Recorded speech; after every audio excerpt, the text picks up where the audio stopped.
Hey, fellow mathers! Before we get into today's episode, we've got some exciting news to share. On April 22nd, we're partnering with Hand to Mind for a live webinar, and you'll get to interact with both Kim and me. If you care about tools that actually build understanding, not just keep kids busy, Then you're going to want a seat in this webinar. it's practical, it's mathy, it's the kind of learning you can use right away. Y'all register at this link, bit.ly/hand2mind MIF for Math is Figureoutable. Let me do that again. bit.ly/hand2mind MIF. So hand2mind MIF. Y'all don't wait. Now on to the episode. Hey, fellow mathers. Welcome to the podcast where math is figure-outable. I'm Pam, a former mimicker turned mather. And I'm Kim, a reasoner who now knows how to share her thinking with others. At Math is Figureoutable, we are on a mission to improve math teaching. Y'all, we know that algorithms are super cool human achievements, but they are not good teaching tools because mimicking step-by-step procedures actually traps students into using less sophisticated reasoning than the problems are intended to develop. In this podcast, we help you teach mathing, building relationships with your students, and grappling with mathematical relationships. We invite you to join us to make math more figure-outable. Okay, that was probably the least interesting intro that we've done for a while. My neck is bothering me today. Is that weird? Oh, no, I hate that. That's the worst. It's like a little bit of a crick in my neck. Ooh, sorry about that. That's all right, I'll live. Yeah, that's no fun. And now, okay, and I was just going to say, and I can't get my screen to scroll, but now it's scrolling, so good, I can look at my notes. That might be problematic. Oh, yeah, all the things. Can we just stop having system updates? Can I just request that right now? Oh, man. Well, hey, can we tell the listeners that recently we've discovered that we'll put our stuff on Do Not Disturb, but oh, yeah. pings still come through. So yeah, like I'm doing a webinar the other day, and all of a sudden my mom's FaceTime request comes through. I was like, what is happening?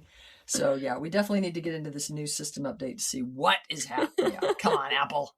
Anyway, hey Kim, we were chatting about a webinar that we're about to do with Hand to Mind. Yeah. We're gonna be focusing on our foundations for strategies that we've created with Hand to Mind. We're super excited about it, and we thought we'd share a little bit. We started talking not necessarily about the webinar, but part of what we did in our foundations for strategies, and we thought, hey, that's something that we haven't shared on the podcast, and so yeah, let's dive into that a little bit today.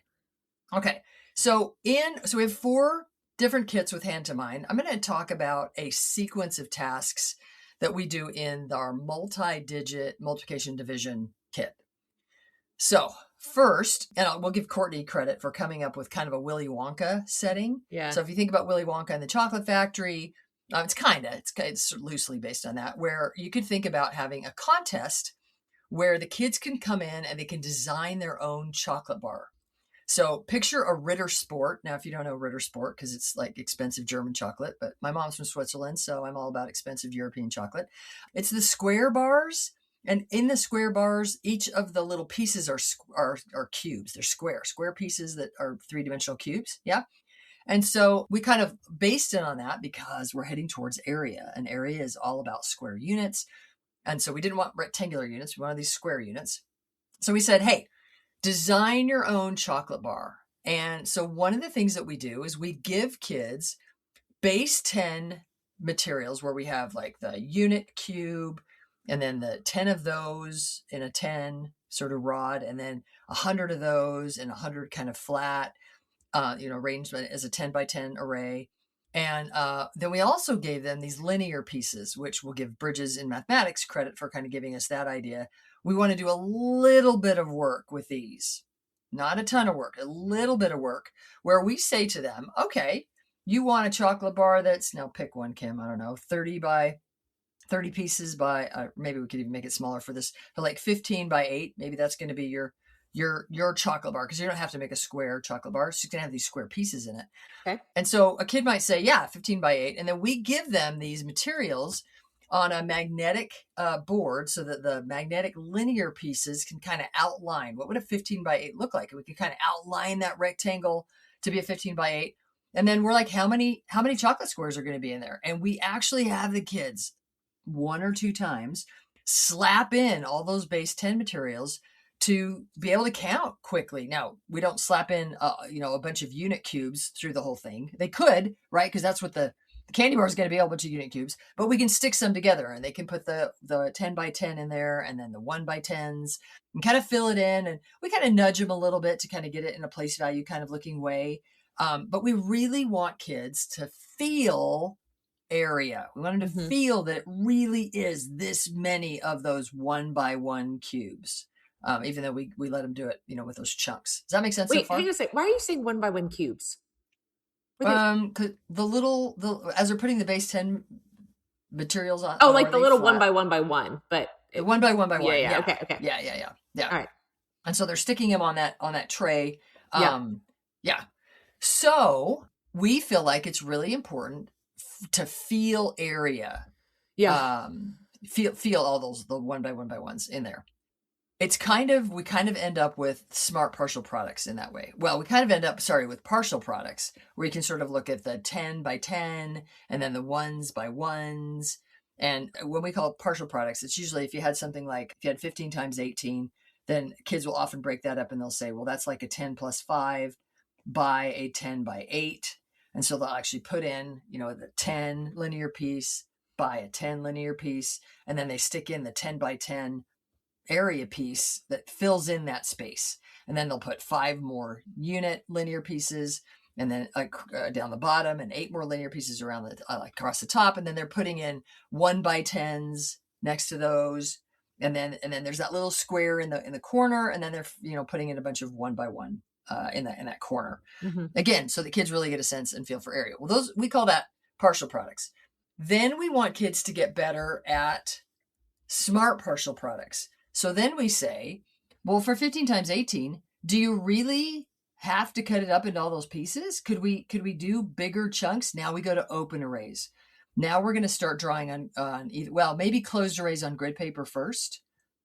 So where they're drawing stuff on grid paper, but then we're going to kind of look at, could we chunk bigger chunks? So if I have a 15 by 18, could I think about a 10 by 5, a 10 and 5, but just keep the 18 whole? Like don't cut up the 18 into 10 and 8. So do you know 10 times 18? Sure enough, that's 180.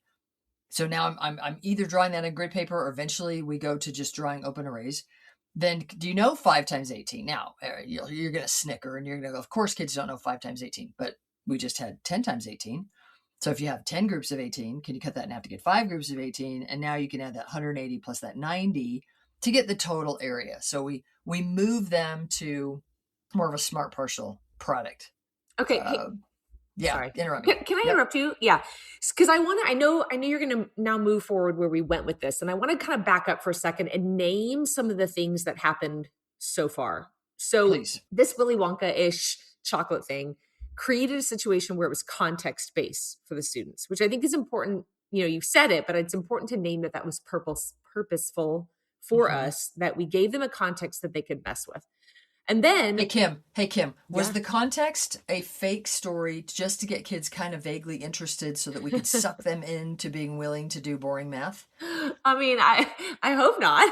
I hope that it was it's obviously a made up story, but there is some engagement in it, but they needed to use the mathematics that they had at that moment to solve the problem. And then in the work that they're doing, we're going to move them. We're going to nudge them along. And so I think that's part of what we're going to talk about here, is that their interest is clearly peaked, but that wasn't the whole point. The point was to engage them in a scenario that involved mathematics, that they were forced to work with the mathematics in such a way that we could nudge. Nice. And I'll quote Kathy Fosno here to say, it makes the mathematics realizable. Yeah. So when kids start talking about naked numbers and they just start throwing stuff around, we can say, whoa, where are the chocolate squares? Like what's happening? Like show me the chocolate bar. Like show me what's going on, to keep them grounded in what's actually happening. Right. Yeah. And so when students are just throwing out numbers, we can pull it back to the context to help them make sense of what they're thinking about. Yeah. Nice. Yep. And so context was important for us. Then we gave students manipulatives that they could build with. So, I think it's a side note, right? Sometimes people might hear you talk about manipulatives and think, if they're not listening carefully, or if they just hear snippets, they might think that, we're against manipulatives. It's not at all true. We are just for the right ones at the right time. And so for this context, it In felt the right important. way. Yeah, that's true. Yeah. So for this context, for this situation, we felt it was important that students get to build the chocolate bars for just a moment. Like you said, just a wee bit of time. And then they moved to a closed array, a way to represent with sketches the work And that could then replace those manipulatives. now I'm going to interrupt you if you don't mind. Yeah. So, listeners, you might be hearing this as, sure, Pam, you're going to have them build the steps of the algorithm, and then you're going to have them draw the steps of the algorithm, and then we're going to get to the abstract steps of the algorithm. So hear me carefully that we're going to use these manipulatives to give kids a sense of area. Mm-hmm. Like, we really want them to understand area is made up of unit squares. Like, this is an important, I get why you were pushing on me for cubes earlier, because we're talking about area Yeah. and cubes. Because I was thinking about a chocolate bar, so that's why we Yeah. have the cubes. But you're right, area should have unit squares. Thank you for that. They made me think. If I may, just tell a brief story. When I was working as a college intern at Hewlett Packard, one of the days, so I don't know, are they still around? Still, they made printers back in the day, so, yeah. forever ago. Anyway, so it was the thing I did to make money for university during semesters. And so one summer I was working there, and our line chief said, "Hey, we're going to move, and I need you to go figure out how much. I need you to figure out how much area we take up right now, so that when we move to the new building, we tell them how much area, space in the new building we need." And he said, you can grab what's her name and she can help you. I don't remember her name. Sorry, but a nice gal that I worked with. Now, so I was a college intern and she was a lifer. Like, that was her like real job. And I was like, yeah, hey, come on, let's figure it out. She goes, oh no, I don't do math. And I said, what? She's like, no, I don't do area. And I said, oh no, this is not like school math. Like, this is all we have to do literally is count, y'all. There were squares on the floor. This is all we have to do is literally count the squares on the floor. And she panicked, white, looked like she was gonna faint, and walked away. Never did help me like figure out. Now, I didn't count the squares on the floor because I actually did the rectangular thing and like was a little bit, I did it more efficiently. But people don't, we have made area so much like, hey, is that where you multiply the sides or you add them together? Like area and perimeter become this so abstract thing. This was our attempt to go, what is area? Like, really feel it, not steps of the algorithm concretely so that we can then get them abstractly later. That was not our goal. Sorry for putting a fine point on that. That's okay. Well, and so you mentioned that the goal there was to help kids build smart partial products. So in none of that were we building. I think one time we had, gosh, maybe I'm memory place wrong. Value partial products. And then quickly we moved into smart partial products. Yep. As a more efficient strategy. How can we, and smart partial products, what are bigger chunks? Yeah. Bigger, fewer chunks. Yeah. So then we moved kids off of the manipulatives into a closed array to represent those smart partial products, and then into an open array. So all throughout, we're keeping with the context, and we were moving students towards models that were representing thinking, but they became more efficient models. So I just want to name those things, and before you move on to what happened next in the lesson. Can I also add that those models became more abstract? So in a way, we sort of, with the 1 by 1, 10 by 1, 10 by 10 kind of these manipulatives, and then we moved to grid paper where we're sort of outlining those same things on grid paper, and then we moved to open arrays where we're just drawing the chunks of the area that we need. So those models are getting more abstract. But again, not because we're leading to some steps of an algorithm, but because we're actually helping kids conceptualize area and being more efficient as we go. Yep. Cool. Okay. So when we got them messing around with smart partials, then we did a lot of fun things. We call them smudge problems, where we gave them a bunch of problems for days, and we would exemplify certain sets of relationships. So we would have a problem and we would show what a kid did to solve the problem with an open array, but we would leave parts of them smudged out. And we would say, go fill in those parts that this kid obviously did, but we smudged them out.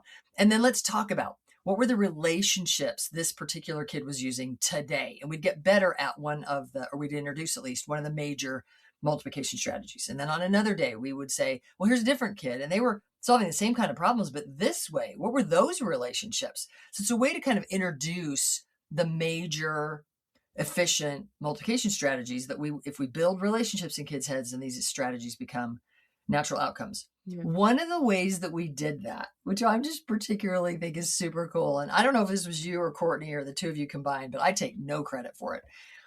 Up till now, kids have been designing these chocolate bars, but mostly we've been giving them, I should have said, when we gave them problems to solve, they were really, here's a design of a chocolate bar. How many individual squares will this chocolate bar have in the plan? And so that's where we were smudging things out. So it was kind of like an order form. Like we'd give them, here's what the kid ordered, and you have to, and the kid had figured out the number of chocolate bars, but we smudged out part of the work. Well, now we begin to give them these order forms with this stamp on them that says adjust. And so we kind of made up this, like, hey, the chocolate factory said, oh, we see that so-and-so wanted to create this chocolate bar, but instead of creating that one, we're going to make you adjust it. Maybe we have not enough chocolate that day. Maybe we don't have molds that big, like whatever, but we adjust it. And then we had the kids figure out from there what it would be. So do you want to talk more, Kim, or do you want to do one together? Let me mention one thing. Okay, sure. So in this sequence, you have mentioned the context is like the thread that kind of is throughout. And we've moved students from manipulatives to other models that becomes more abstract. We also did this work where we went from a place value partial product to a smart partial product to now this new strategy that you're talking about. So in my mind, it feels like these little levers that we're pulling where we're not adjusting a whole lot at once, but we're making these small shifts, these adjustments to get kids, they're still grounded in a context, but they're becoming more sophisticated, both in models and in strategies, all throughout this thread, these sequences of lessons. Oh, and I think it's noteworthy to say, because I think it's something that whatever teachers are building, whatever they're working with, that is something to keep in mind, is that it's okay to make these shifts, these moves in bits and pieces, but messing with the models and the strategies naturally grow over time with those shifts that you're making. Yeah, nicely said. Okay, so here's an example. Let's say that you see this order form and a kid said, I'm going to create a 30 by 32 chocolate bar. But then there's this stamp on there that says, actually today it's, and they crossed out the 30 and they put a 29 over it. So now it says adjust 29 by 32. Kim, what are we suggesting right now that the job of the kid is to find the number of squares in the plan that's going to create this plan for a 29 by 32 chocolate bar?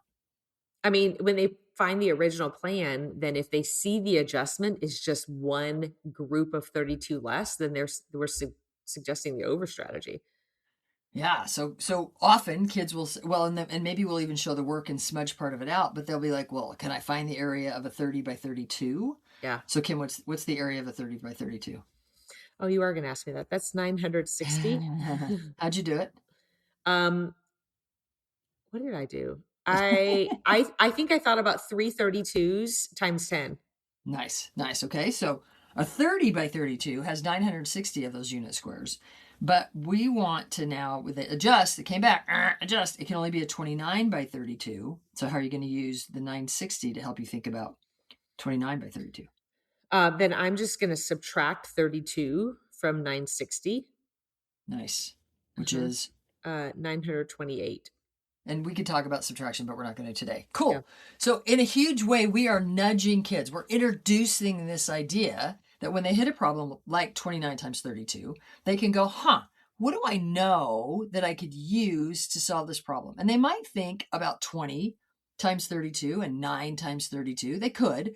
But we also, in this problem, because we gave them the 30 by 32 and then adjust, we're suggesting, do you know 30 times 32? Can you figure that out? And bam, you just got to get rid of the 32. So we're introducing the over strategy. And even just the language of adjust, I think, is just a bit of a nudge. It's a bit of a nudge to say, you don't have to start from scratch. You just adjust what you already know. Oh, that is nice. I'm glad you brought that up. Okay, let's do one more quick one. Okay. What if I were to say the order was for a 21 by 40? What would the area of that be? Well, maybe I'll say the order was for 21 by 40, but then adjust, it's actually 21 by 39. So 21 by 40 is 840. But Mhm. instead of 2140s, I only want 2139s. And I'm actually going to think about that the other way if I can. So instead of 40 21s, I'm going to think about 39 21s. Nice. So I'm going to subtract 21 and get 819. Sweet square units. And that is how we're kind of introducing the over. Now, we're not going to suggest that kids walk away from a couple of these adjust or even 4 or 5 of these adjust problems owning the over strategy. We're suggesting this is a way to introduce the over strategy. Then use problem strings Yeah. with lots of problems with the over strategy to get kids good at multiplying by something they know and then adjusting a little under, a little over. And for the over strategy, going a little too big and then cutting off the extra. Cool. Yeah. So Got anything two else? two last Yeah. things I want to mention is that in this work, in this sequence, students started with some collaborative work and then moved into more independent work. So not only have we adjusted the models they're using, we've adjusted the strategies they're using, we've adjusted that they're becoming more independent. And then, like you said, with problem strings, we don't just do this, this sequence with rich tasks. Then we know that we're going to come back and revisit. We're not one, it's not a one and done. We're going to come back with problem strings to give them more experience. Nice. And eventually, when we just did that 21 by 39, eventually we're going to write that as 21 times 40 minus 1 times a Hmm. quantity 40 minus 1. And we'll talk about the distributed property. Y'all, that's the abstract that we're heading for. Hmm. Not some algorithm and series of steps to memorize and mimic. We are using concrete things, and we do make them more sort of representational or pictorial, like we did with grid paper Hmm. and even open arrays. And then we do get more abstract and write down that 21 times the quantity 40 minus 1 equals 21 times 40 minus 21 times 1. We do Yeah. get that abstract equation format.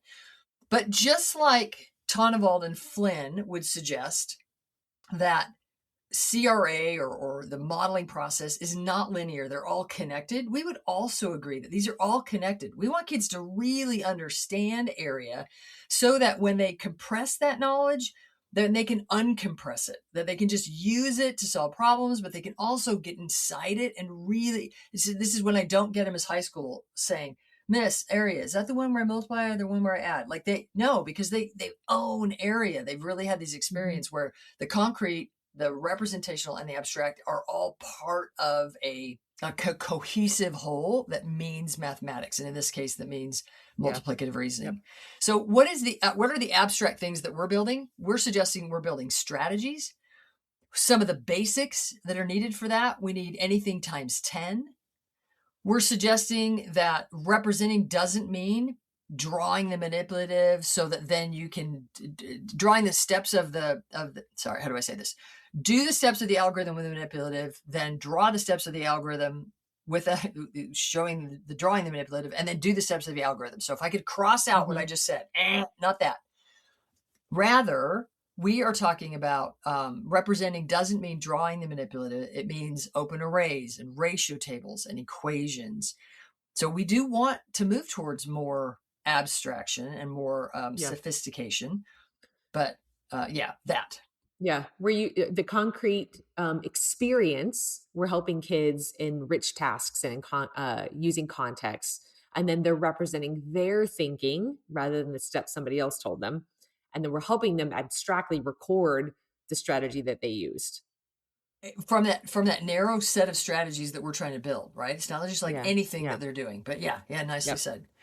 All right, y'all. There is a better way to conceive of concrete representational abstract. It's not a linear path. It is a cohesive, coherent understanding and getting more sophisticated with strategies. Cool. Thank you for tuning in and teaching more and more real math. To find out more about the Math is Figureoutable movement, visit mathisfigureoutable.com. Let's keep spreading the word that math is figureoutable. Y'all, thanks for joining us. If you haven't registered yet, there's still time to grab your spot for the upcoming Hand to Mind webinar. You can register here, bit.ly/hand2mind-MIF. That's bit.ly, hand the number 2, mind, MIF for Math is Figureoutable. Your future self will thank you. Y'all keep making math more figureoutable.